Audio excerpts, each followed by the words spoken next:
Welcome to the Business Boys Talkin Business Virtual Power Lunch. Please welcome your hosts, Tyler Price and Brian Magleby. Hey, I am Tyler Price with the Small Business Development Center. And I'm Brian Magleby with did you say you're with? You're with the Innovation Center or you're with the SBDC? Business. Okay, I'm with the Idaho There we Innovation go, Center if it's here on my shirt. We are in a field, very fitting that we're in a field of cows Yes, today. we I are. think So that they're looks not the great. right colors, most of them, but hey, we have cows in the background for a reason today. Yeah.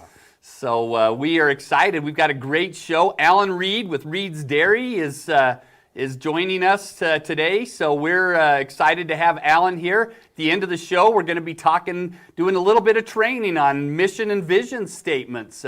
And we'll be talking about a class that we're going to be training on those. So we're excited and to be here today. So let's talk about last week's show. Yeah, it was amazing, didn't you think? It was awesome. Wait, who did we? Oh, it was Will Jensen. I'm just lucky I know that today's Tuesday. Let's face it. But interesting stuff, right? It was great information. But let's talk about next week. I've toted this one next week is going to be the biggest person that we've had on the show, Other than Alan Reed, of course. Of course, yeah. but hey, we have Tom Keeley, and he's the director of the Department of Commerce for the state of Idaho. And he's in charge of business for all of Idaho. So he's going to be here talking, and we got some great things that we're going to be talking. We're actually hosting a town hall meeting after we do the Talkin Business, and we're going to have Tom here for the whole day, and we're excited. The first time that I've known he's visited this side of the state in quite a while. So and we'll credit you for making that happen. It's just awesome. We're excited. We've got his day planned out, and to have someone that's works hourly directly with the governor about business for the state of Idaho. It's going to be a great show next week. Yeah. So really excited. So, and then tomorrow you have Elevate Start. We do. We'll talk about it at the end. But if you have a business that you make presentations randomly and you need an elevator pitch, if your company doesn't have a mission and vision statement, a unique selling proposition, we're going to be talking about that, plus goals and strategies. It's a 4-week course, 6 hours, an hour and a half every Wednesday from 1:30 to 3. Starts tomorrow, and the registration for this class is the lowest that we have at $99. It's usually $149. We're going to be running it at $99 this time. So if you need any assistance, There's the registration, or we'll talk about it at the end as well. So. Yep. And having gone through that a couple years back, and Brian does a great job on that course. I can't emphasize it enough. I can't recommend it enough. It's a great course. So. Yep. It's one of our most popular at the Innovation Center and taught by the SBDC. So we love that class. It's everybody that goes through the class, they'll eventually, no matter sometime, they'll use an elevator pitch. Yep. So it's a great little thing. So we'd just like to thank our sponsors. We seem to miss them. We seem to forget these guys, and without them, this thing We doesn't work. couldn't be doing this. So. Come on, BBSI. I mean, they just do a great job, don't they? If you have needs for HR trainings, they do it all. They do. They're one the best in the area. Statewide, they're all throughout the country too. Yeah. They do a great job. Volpine Marketing. If you're watching this, you're watching it on our website, either live or post show. But Volpine Marketing keeps us up to date on our website. Absolutely does a great job. Talk to Ryan at Volpine Marketing. Andex, man, look at this team behind us that we have. Absolutely phenomenal. They do great production. And, of course, the Innovation Center and Small Business Development Center. That's Best right. kept secret in the Idaho. state. We'll be talking about them in coming weeks. Actually, next week, we're going to do a segment highlighting on what all the SBDC offers for you. But let's jump right into today's show. We are going to do a quick video introduction here of if you have any questions that you want to ask Alan, be sure to put them in the chat. By the way, we seem to always forget that. Yeah, but we have the chat I can't box. read that thing. Just to be honest. Yeah, we'll get it up here. We'll read it. Yeah. So, but we've got a video introduction that talks a little bit about Reed's Dairy. And let's go ahead and watch that, and then we'll welcome Alan onto the show.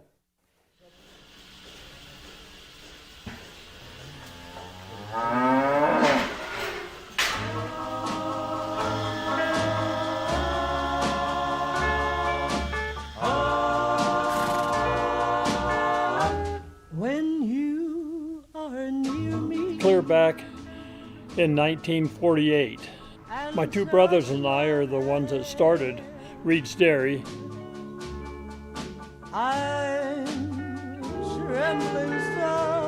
We built a dairy barn down here, expanded onto it, put in the pasteurizing equipment and everything, and it just grew from there. Herd health is really important to us, and because we don't give any artificial hormones to artificially increase milk production, the cows stay healthier. And so as the cows have a calf, then that calf is raised up and then it's put into the milking herd. So if a cow was born here, she will be a Reed's Dairy cow for life. Well, we started with mostly whole milk, then separating some of it, and so we could do 2% and whole and non-fat milk. And then we decided to make ice cream. We wanted a really good homemade style ice cream. So that's why we just use cream, milk, and sugar. We make it all by hand. I started out making ice cream, and so when I'm hiring ice cream makers, I can tell them I did this, I did this for, 6-7 years full time. Years ago, we started making chocolate milk. A few years later, we decided we wanted to make cheese, and so we make fresh cheese curds and also packaged cheese. So we do those main products still even now. Don't ever leave me. We've been here for 3 generations. It is a lot of responsibility. I think it's a real honor and an exceptional opportunity to have a real family business. It's the same way today as it was before as far as how we treat our cows and how we want to help our customers. I think I see it continually growing. In my wildest dreams, I never figured that I would still be alive and see the dairy what it is now.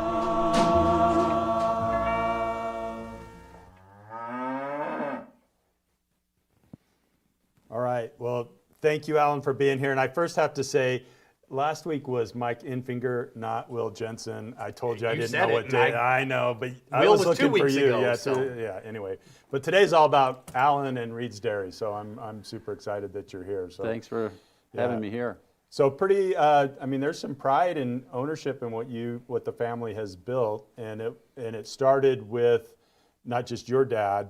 Then how did Reed's Dairy even start into existence? Well, originally my great-grandfather moved to that property and built on property. He built the house that's there now. Yeah. And they farmed the ground, and my dad and his 2 brothers raised pigs all through high school. That's how they paid their way. And Dad and Dave went into the Navy. Larry stayed on the farm and decided he wanted to sell the pigs and buy some milk cows. And so that's how we got in the cow business. Wow. So it could have been a pig farm. It could have been a pig farm, that's right. I'm glad it's cows. I'm glad it's not a pig farm, because I can tell you, my family, we love going out there. Now we're starting to have grandkids, and you get to go out and smell the smells of a farm and have some of the most amazing ice cream, and then pet some animals, and you have pigs out there too. Yeah, we do have some pigs there in the petting area. Yeah, so I think that's just amazing. So the R&D that goes into ice cream, because I'm kind of an ice cream fanatic of sorts. There's a business called Salt and Straw. I don't know if you've heard of those guys. They do crazy stuff with ice cream, right? But what is that R&D like? And then after you answer that, I want to tell you my favorite ice cream that you make. But what is R&D into coming up with a new flavor? What does that look like? Well, most of the time we'll have an idea from another flavor ice cream that we see, or something we see on a dessert, or an idea we have of how to put things together. And so we gather in the ingredients if we think it's something we want to try, and we'll make like a half gallon of it, or a couple half gallons. Let all of us try it, and if it passes that test, then we move on and put it in some of the bigger containers that we scoop out of, and we'll put it in the dairy and see what happens. In the stores? Mm-hmm, in the stores. And if it sells, it stays on the list. If it doesn't, it's crossed off. Is it really? Maybe that's why I don't see mine. Mine's hot chocolate that you make. That's the and it's usually it seems like it's around Christmas that I see it there. Yeah. So just letting you know, you have one vote to keep hot chocolate on the, because that's got a little jalapeno in it. It does. And it's It got does. just that chocolate cinnamon jalapeno combination. I just like the burn. So just for, if it's bordering like, oh, we need one more vote, hey, you got it right Okay, here. So. all right, that might put us over the edge. So what is some of your most popular flavors of ice cream? And then we're going to, of course, talk about the milk. But what are some of your most popular flavors of the ice cream? And maybe some of your craziest that have maybe not passed. Well, the biggest seller is vanilla. Yeah. I mean, as strange as that Yeah. sounds, it's still vanilla. Yeah. And then we go to huckleberry, and My favorite. That's that's my a vote. big one of everybody. Rocky Road, and pralines and cream and cookies and cream are right there. Then we go down to the others. Yeah. But vanilla and huckleberry. In fact, I thought huckleberry was going to overtake vanilla Wow. a couple of years ago, but vanilla still is the big seller. Yeah, you can put so much with the vanilla. So, Right. So let's go back to the roots and talk about and now you have, how many cows do you have there on the dairy? We're milking around 200 right now. Wow. Is it? Mm-hmm. That's awesome. And so where did you kind of start out? You're out here outside here in Idaho Falls, but now you've expanded to other areas. But kind of talk about the origins of the dairy, and then where you were then and where you're at now. Well, originally, when they started milking cows, we had, my aunt would come down. Of course, I was, really young at that time, but we had a bulk tank, and the milk would come into the bulk tank, and we would hand fill the bottles out of the bulk tank. And sure, to have all these bottles around because the foam would come up and we'd have to let it settle. Put it in the fridge and had an actual shoebox on top of the fridge. People would come in, put their money in there, and take their milk. Wow. That was our first, into customer product. And so then it was a few years after that we had the old Challenge plant down on the river. People are going to have to be my age to know what that was. But they were packaging milk for us, and we were selling it in our store and bottling milk, and selling it home delivery. And then in '62, we put on our own processing facility, and that's when we started bottling our own milk. Was it really? Mm-hmm. Wow. Good. And now you've gone beyond the Bonneville County, eastern Idaho area, and you've done some expansion. Tell us about that, what you've done. Right. So we had an opportunity about 4 years ago to move into Boise. We were actually supplying a gentleman over there with milk because he was doing milk home delivery. And so he decided he wanted to get out of it. It was a little more than what he wanted to do. So we bought that company from him, and then we started hauling milk over there and delivering it door to door. And then, of course, the next step was open stores. So we had ice cream over there. The customer said, "Hey, we're really happy your milk's there, but bring the ice cream." And so that started us into the stores. We're just getting ready to open our third store over there now. That's great. Really? Mm-hmm. So that's come a long way from being, in the beginning family. So it took some vision, right, to be able to take it to this. Do you feel like you've been the visionary of, hey, let's grow this brand a little better or bigger? We've had, and we still do, we've got a lot of great people there in our business, and I think it's been a real combined effort to make things work and to get it to grow. Years ago I felt like it was important that we went into ice cream because I felt like that was an important product for us, and then also into cheese. But you can have the idea, but if you don't have people to support that and to make it happen, then it falls by the wayside. And so, collectively together, we have just built what we have now. And some of it, I begin to realize that you can't push too hard on ideas or expansion. I've learned that patience is an important thing, and you just kind of let it organically happen. Yeah. And when you do that and let it grow and keep moving along, and if you don't hit a stumbling block, then you just keep it moving, and all of a sudden you're where you want it to be. Right. That's great. Well, that's great. And you've now got the third generation working there. Mm-hmm. A third, possibly fourth, I guess, if your great-grandfather or is your grandfather the original? Well, my great-grandfather originally moved to the property, Yes, okay. and then Grandpa farmed there, and then Dad and his brothers started the dairy operation. Good. And now you've got your son in there, and he's taken in some leadership roles. Yeah, Sam's been an important part of us moving forward. He graduated from BYUI with his business and finance degree, and he brings a lot of youthful energy to what we can do. Without him, I could never have expanded like we have done, and so he's been a real driving force in all of this opportunity. Well, that's great, and it's so great to have that that you can leave it on to the next generation, and then the generation probably after that as well. Yes, it is, and so, Sam is probably better at a lot of these things than I am or was, and I think that just is how you keep moving things along. Is hopefully you find somebody that's smarter than you, and they can keep it moving. And and I was fortunate to find that with Sam. Yeah, that's great. So 200 cows or 250? I'm sorry. We're milking right around 200. 200. Mm-hmm. So what does that look like on a daily basis? How many times do those cows go through to be milked? How many gallons of milk are they producing? Do you need more cows? I mean, just like operational, there's a lot of moving parts to this thing. There is. We milk them twice a day. Each cow is going to give us around 8 gallons of milk a day in the 2 milkings. We're using pretty much all the milk we're producing right now. We keep bumping up against how much milk we're producing and what our sales are, and we keep building the herd just naturally from the calves that we have. But we're working on a deal right now, a partnership with another dairy that's just like ours up in Territon, and Vince Barcia is going to be an important part of our ability to grow as a way to get local milk, no hormones, no antibiotics, everything like we like it to be, and his cows taken care of like we take care of them, and he's going to become a part of our ability to grow. Yeah. And so then his milk just comes into your facility, and then you process it from there. Right, yeah. right. He's gonna milk the cows, and we're gonna bring the milk in. Yeah.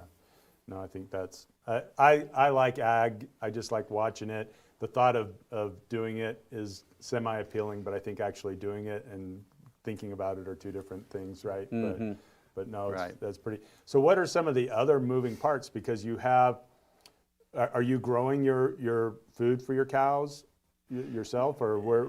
No, my brother and a neighbor, they grow our hay and corn for us, and so that's all just produced right here in the valley. And then the waste for the cows, are you processing that and selling that off, or is that, what do you do with No, that? that actually goes, my brother and his son, they take the manure and put it on their fields for fertilizer. For the future then. It's a just- constant yeah. circle out Yeah. there, Yeah, and that's like I said, exciting to see that that you're utilizing not only the feed but the waste as well. And Right. It's a circle there that you're doing.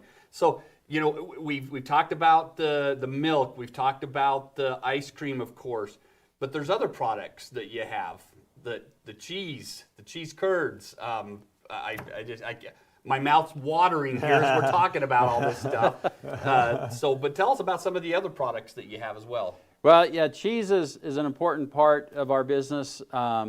We make the cheese, we hand make it in an open vat, so it's really an artisan type cheddar cheese. And we sell that to our customers. We cut them into small 1.5 pound blocks. We also make the cheese and slice it for our grilled cheese sandwiches. Mm-hmm. We sell a lot. We sell a lot of cheese that way. Now the mouth's really watering here. And that's the good stuff. Yeah, so we started the grilled cheese sandwiches because I told the guys, I said, we need a way to sell more cheese. Yeah. And I said, what about grilled cheese sandwiches? And so that's been a good thing for us. We are also making now a white cheese curd.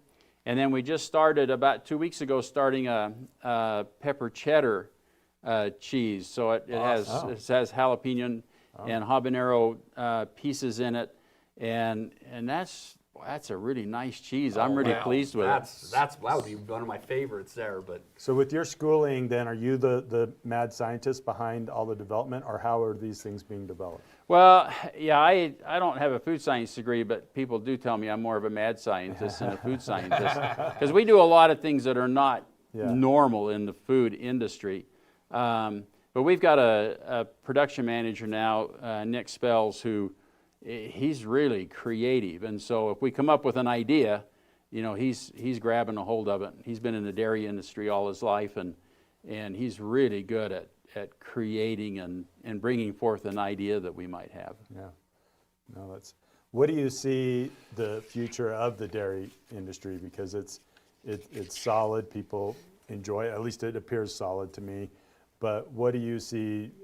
Any changes in consumer habits that you foresee, or is it? Do you feel like it's just going to stay constant? And yeah, what do you see for the future? Well, consumer use of milk and has been coming down regularly for the last 10 years or more. And we can put, nationally, we look at the chart, and we can put our chart there, and it's the same way. It's just kind of coming down because families now, instead of drinking 6 gallons of milk a week, they're maybe drinking a gallon. You know, families that would use a couple gallons, now they're buying a half a gallon of milk, and they're drinking other things and not as much milk. So I think the challenge is, in the industry as a whole, is to create other products that are made with dairy products other than just fluid milk, you know, different cheeses, flavored milks like we're venturing into now, and any other type of creative type of products that can include dairy.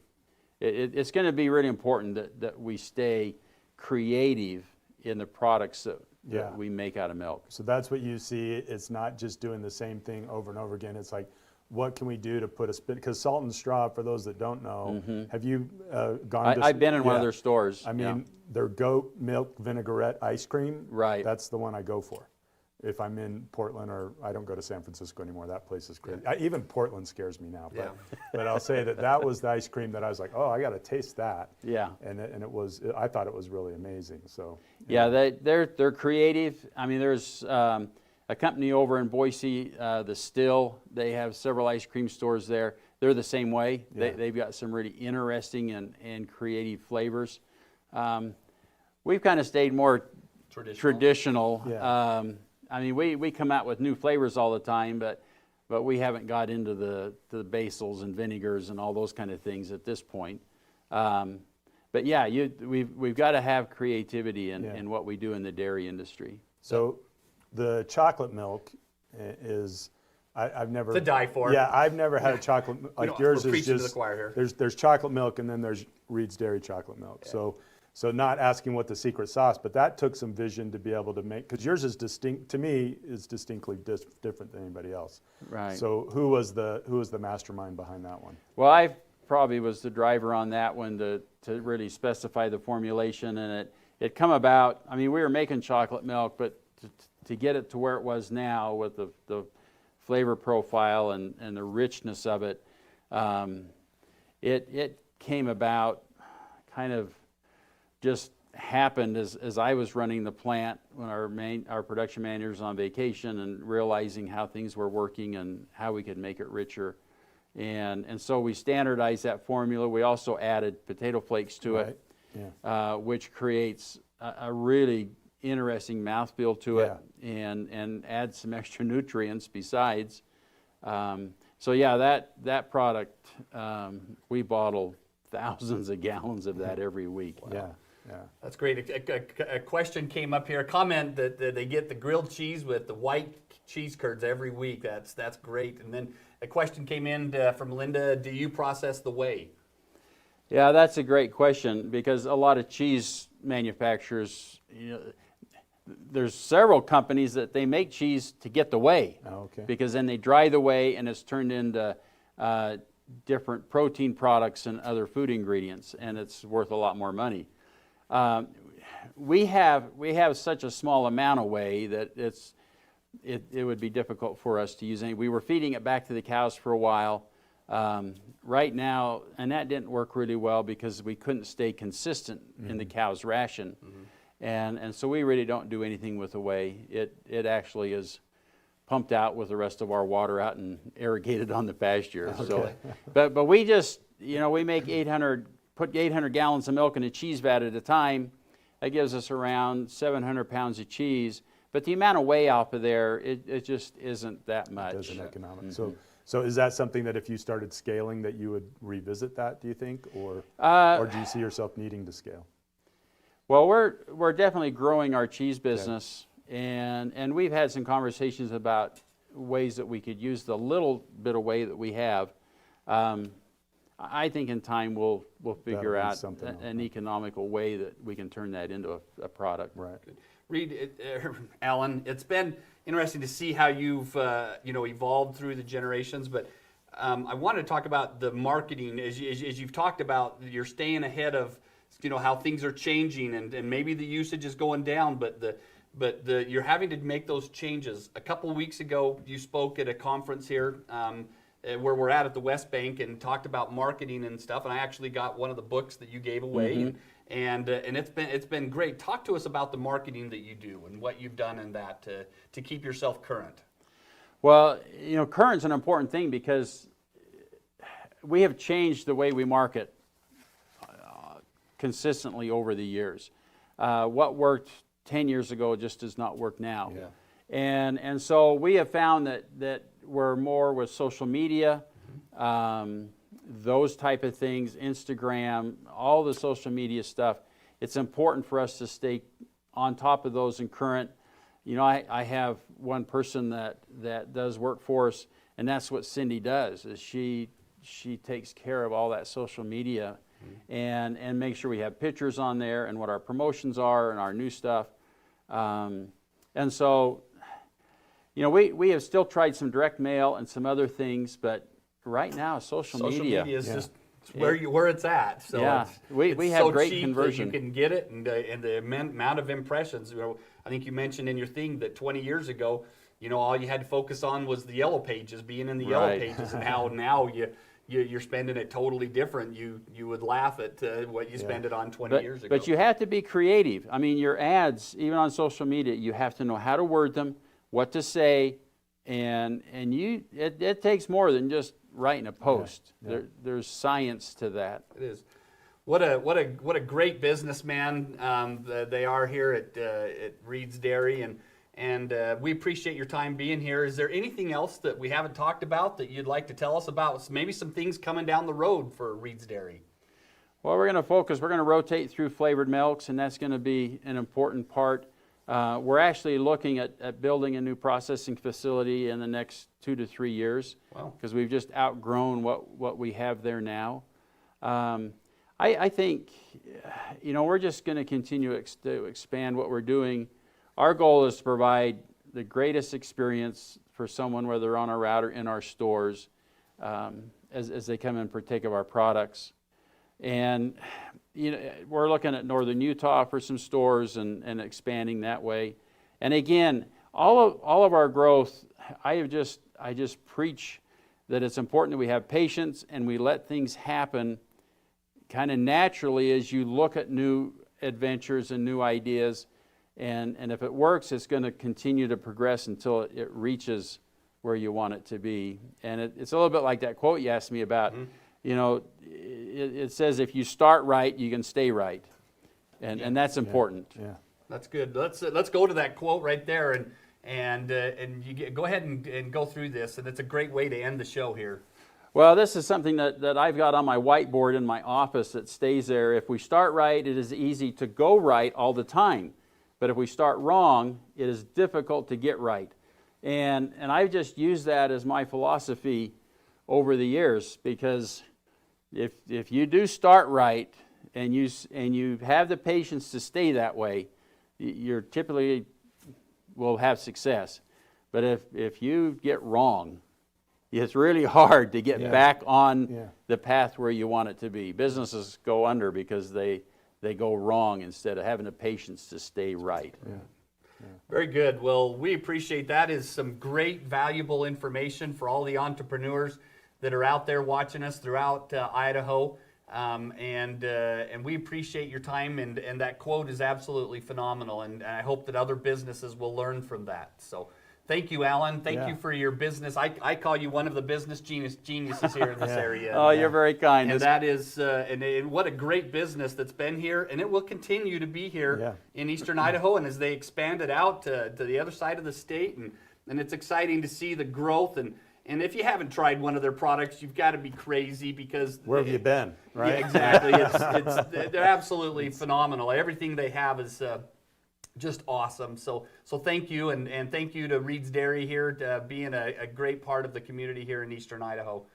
So we wanted to do a little talking about mission and vision statements, and every business out there has to have a mission. Well, they don't have to, but they're going to be their length of success. I think it's starting right. I'll say that. But yeah. And is to have a mission and vision. I tell everybody in the trainings that I do that you got to have them posted in your front room of your business so that everybody knows what your business stands for. But we're going to watch a little video clip here and then do a little bit of training and talking about some mission and vision statements to end out the show today.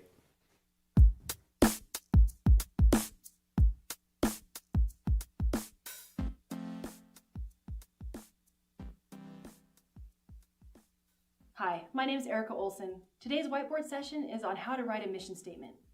Mission statements are foundational to any strategic plan.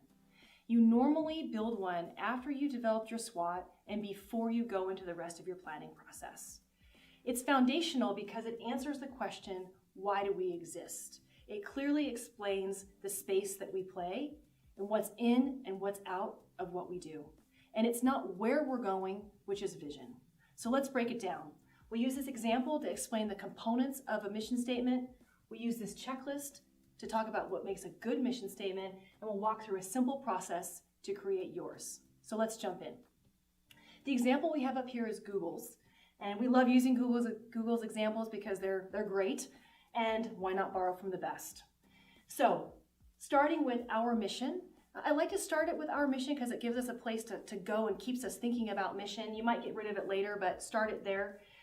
It has a verb with present tense, to organize. We explain what we do, organize the world's information, for whom, in this case, the world, and what's the benefit to us existing? What's the benefit to the world? To make information universally accessible and useful. Really straightforward. We know mission statements are not that easy to write, so here's a checklist to make sure that yours is great. Starting with, it needs to be original. This is really clearly original to Google. They didn't rip it off from somebody else. It doesn't sound like anybody else's mission statement. It sounds like Google's mission statement. So make sure yours is original. It's foundational. I already mentioned that, but you don't want to change it all the time. Maybe a few word tweaks, but ideally not. You want a mission statement that sustains over time, so it needs to be foundational. Connect with staff. A great mission statement, and you know yours is great, when every single staff member wakes up in the morning and knows that their purpose and the reason they come to work every day is expressed in your mission statement. And to do that, it needs to be memorable. Memorable means short and concise. And of course, that's the balance to strike with a great mission statement. So here's your litmus test. It needs to fit on a t-shirt and your staff would wear it. If it achieves those two goals, you know you've got a great mission statement. So how do you write one? Sometimes it can be hard, so it's great to get input or ideas from your organization. So gather staff input if you'd like, via survey or maybe focus groups. Take all that information, synthesize it down, and create a couple of versions. You can do it yourself, or use one of those folks in your organization who loves to copyright and have them write a couple of different versions. Take those versions and either have your planning team pick one or put them out to your organization and have people vote on them. So that simple process will help you not go in all kinds of different directions and spend forever doing mission statement development. With that, I hope this helps you write yours. Thanks for tuning in.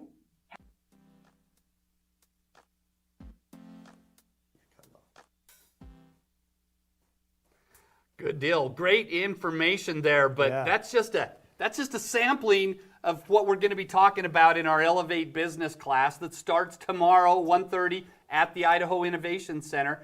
And this is going to be one of our topics. It's actually next week's topic of the second week of talking about mission and vision statements. So if you're, and she outlines it absolutely phenomenally there, to get input with it and then take it to your staff.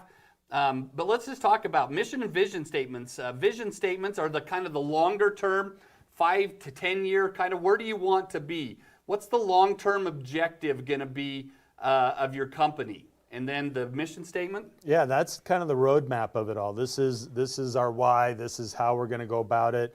And just in a statement, it's like how is the vision going to be accomplished? And there's great examples out there, and it's your mission statement, your vision statement, and I think it has to speak to what you want to accomplish, because some people want to write it to appease people, and I don't think that's what it is.